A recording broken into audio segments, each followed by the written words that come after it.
In this tutorial, we're going to talk about different ways to say you in Spanish, but first we need to talk a little bit about you in English. In English, you can be either singular or plural. If you're just talking to your friend Bob, for instance, you would say, "Do you want to go to the movies?" That's how you would talk to Bob. But if you were talking to Bob and Martha, you could still say, "Do you want to go to the movies?" And the context would tell us that you refers to both of them. Now, in practice, in English, a lot of times we'll say you guys, you all, y'all, even yous guys in parts of the country. So there's different ways that we can do it to clarify a little bit that we're talking to more than one person. And in day-to-day speech, we often do that instead of using you in the plural form by itself. But we know that strictly speaking, grammatically speaking, in English, you is both singular and plural.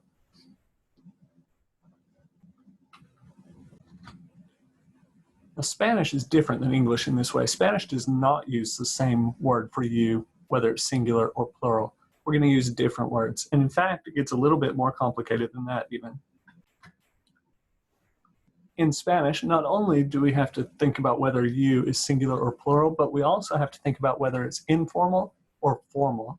This idea of informal and formal is something that we call register, and it's not something that we think about much in English because it doesn't exist very much anymore in English.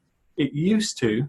That's why if you read old things like Shakespeare or an old translation of the Bible, you might hear thee and thy and thou. That was a familiar way to talk to somebody or an informal way to talk to someone. And the word you was actually a formal way. Now in English, you just refers to anybody. We don't have formal and informal anymore, but we used to in English, and we still do in Spanish. And so in Spanish, we have to think about, are we going to address this person informally, which we would do with a friend or a sibling or a child or an animal, because you can talk to animals too, or are we going to talk to them formally, which is something that we do to show a little bit more respect. Now, there's nothing wrong with informal. It's not rude as long as it's used correctly, but it's not what we use to show additional respect. So if you were talking to your teacher, for instance, you would probably address the teacher in the formal manner. If you were talking to a police officer or a judge or probably your boss, depending on the circumstances, other people like that, you would use the formal you to talk to that person. A good rule of thumb is if you would call a person by their first name, you can address them informally. If you would not call them by their first name, you need to address them formally. Or if it's somebody, if you're a Southerner like me, for instance, and you would say sir or ma'am to that person, then you would need to address them formally.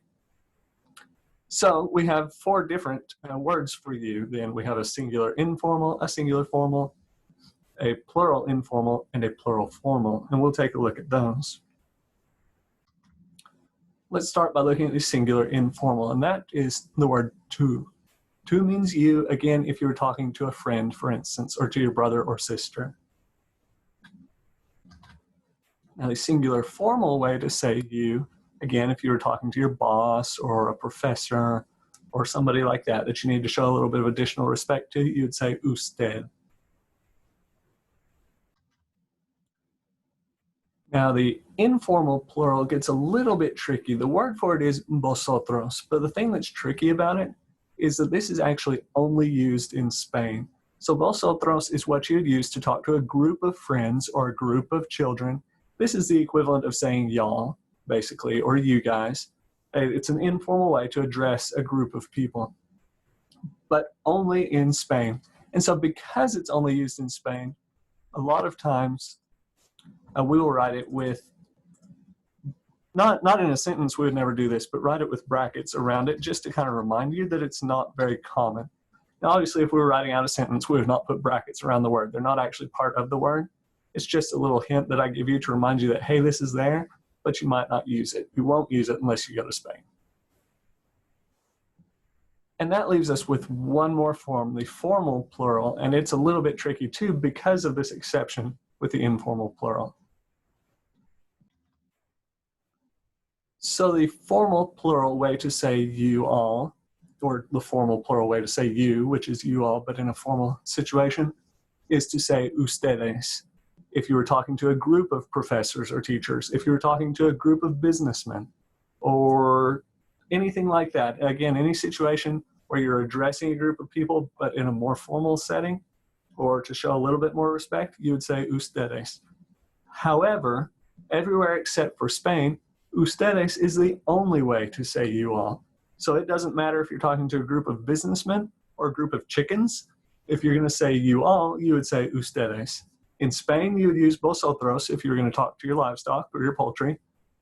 But everywhere else, all throughout Latin America, it's going to be ustedes, regardless of whether it's a formal or an informal situation. So for the singular, we're going to distinguish between formal and informal no matter where we are.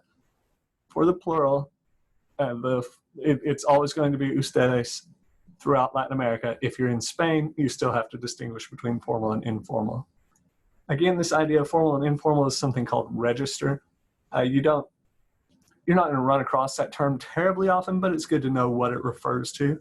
The idea of formal and informal is super important, and it is something that you will run across constantly as you study and work on your Spanish.